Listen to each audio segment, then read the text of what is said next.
Como mencionábamos entonces al inicio de nuestro programa, vamos a hablar de ese tipo de excesos que se dan por esta época de feria y de fiestas en nuestra ciudad. La doctora Isabel Escobar nos acompaña en este momento. Ella es médica toxicóloga y pues le damos la bienvenida, doctora, porque es mejor hablar con las personas que saben, con las expertas. Así que qué rico que nos acompaña el día de hoy. Muchas gracias por la invitación. ¿Qué tan común es que en esta época la gente se pase en cualquier tipo de sustancias?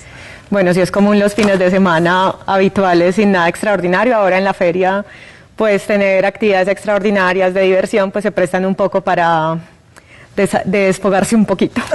Eso de desfogarse un poquito, que eso es lo que se está notando en el consultorio y en los centros de urgencia, o sea, qué tipo de intoxicaciones, qué tipo de sustancias están usando, que está llevando a que consulten o que sean llevados de urgencia a los centros asistenciales. Bueno, el alcohol sigue siendo una sustancia muy importante. El consumo excesivo de alcohol lleva a consultas al servicio de urgencias porque la intoxicación etílica aguda puede comprometer la vida de los pacientes. Entonces uno tiene como la idea de que el alcohol solito no produce ningún problema y hemos tenido bastantes complicaciones, incluso pacientes que pueden necesitar unidad de cuidado intensivo. ¿Cómo es una intoxicación por alcohol? Sí. ¿Cómo es?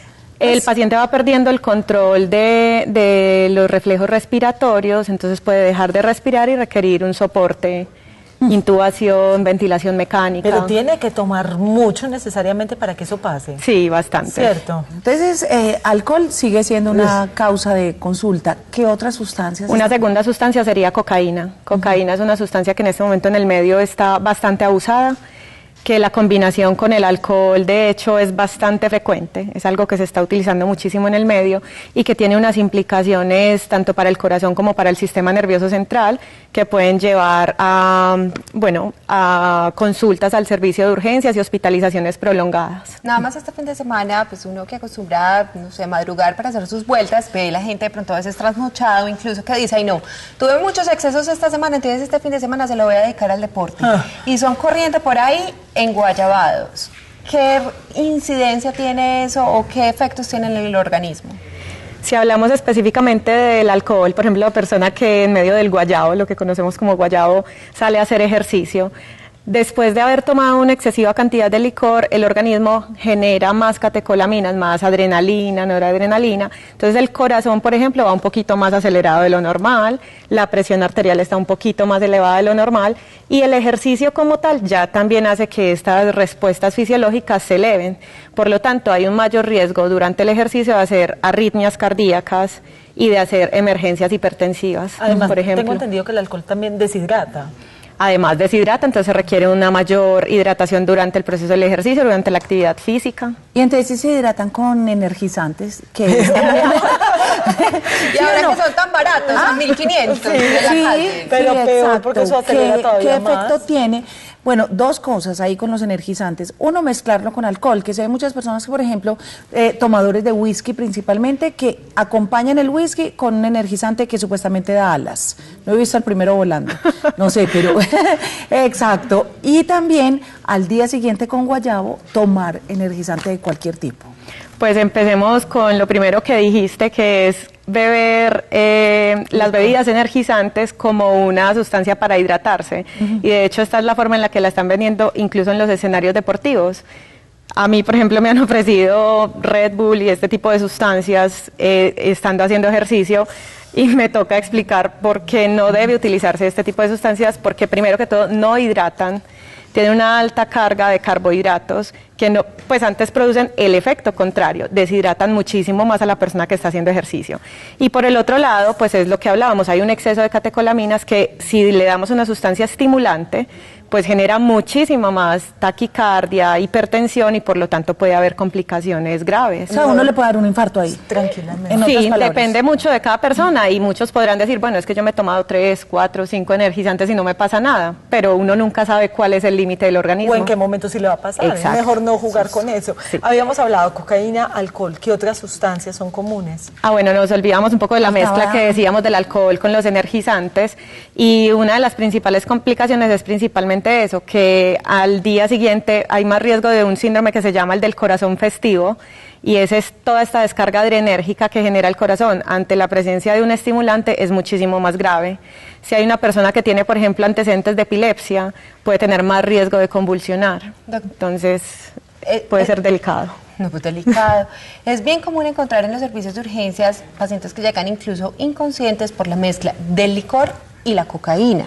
Entonces muchos dicen, cuando están muy borrachos, Se meten un pase de cocaína y se les quita. Eso es lo que exactamente, es. la cocaína supuestamente les baja la borrachera. Y entonces cuando ya están muy activos vuelven y se emborrachan. Entonces, ¿qué produce esta mezcla y por qué la utilizan de esta forma?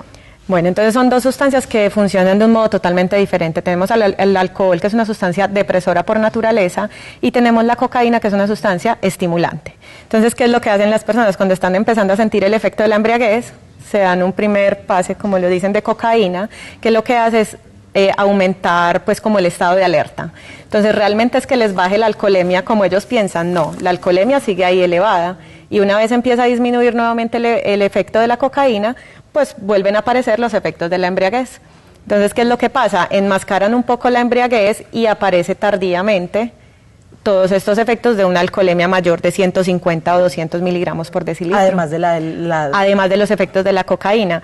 Adicionalmente, esta mezcla es muchísimo más tóxica porque se produce un metabolito entre ambas sustancias que se llama el cocaetileno.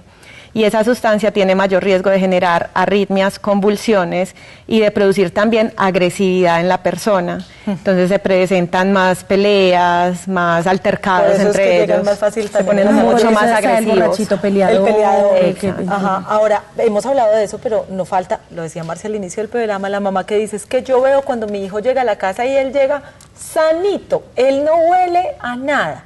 Y es que no es necesario consumir alcohol para meterse algo en el cuerpo. Exacto, hay otros tipos de sustancias que pueden generar embriaguez similar al alcohol, como serían, por ejemplo, las benzodiazepinas, que también en este momento en nuestro medio son bastante abusadas. Y conocida como el roche. Como los roches. O las pepas también les ¿Y dicen eso es de pepas. venta libre? No, son sustancias de control, pero usualmente para nosotros los médicos pues requieren un formulario de control especial, pero en lo que llamamos el mercado negro se consigue hasta lo que nosotros no conseguimos para tratar nuestros pacientes. ¿Esos son los éxtasis o no son de eso? No, el éxtasis es una sustancia también estimulante, que es lo que se conocen como anfetaminas. Y son, pues, no son de venta libre tampoco, se consiguen únicamente en el mercado negro y son bastante utilizadas en el contexto de los after party, por ejemplo, para mantener todo este estado de alerta y de energía que requiere pasar 2 o 3 noches despierto de rumba. Yo tengo una amiga que ella cuenta que, pues como anécdota, alguna vez dijo, yo voy a ir a una rumba electrónica para ver qué es eso y quiero sentir, pues, qué es una rumba electrónica y no sé qué. Ella miraba para todas partes y que he hecho un guarito. Ni uno. Por No se ningún ve. lado, y por allá ya muy avanzada la fiesta, pasó alguien gritando, popper, popper, popper, y que todo el mundo compraba y dijo, "Ah, yo a falta de guaro, pongámosle esto". ¿Qué son esos poppers? Bueno, Pues ella vivió eso y lo cuenta y dice que fue la peor experiencia de su vida. ¿Pero qué es eso? muy bien, los poppers son sustancias que inicialmente se utilizaron en el contexto médico para producir dilatación de las arterias del corazón. Punto. ¿Qué pasa? Que como son sustancias muy volátiles y que penetran fácilmente, entonces lo que producen es una vasodilatación también en los vasos cerebrales. Entonces lo que dicen las personas es que les produce pues como un efecto de embotamiento, y hasta ahí va un poco el asunto. ¿Qué pasa? Que ahora están combinando los poppers con otras sustancias de abuso, como son, por ejemplo, las anfetaminas. Pero esos poppers se huelen, se inhalan. Se inhalan. Ajá. Son sustancias pues que se pueden inhalar porque son muy volátiles y producen un pico supremamente rápido. Entonces lo que aprovechan es ese efecto tan rápido que tiene para mezclar una sustancia que se puede absorber más fácilmente. Y por eso ahorita lo están utilizando como sustancias. ¿Y los riesgos Mi entonces? pregunta, ¿uno estar embotado es bueno? ¿Qué? Pues porque a mí me gusta estar en mis 5 sentidos. Pues yo le he preguntado eso también a los pacientes y al parecer sí.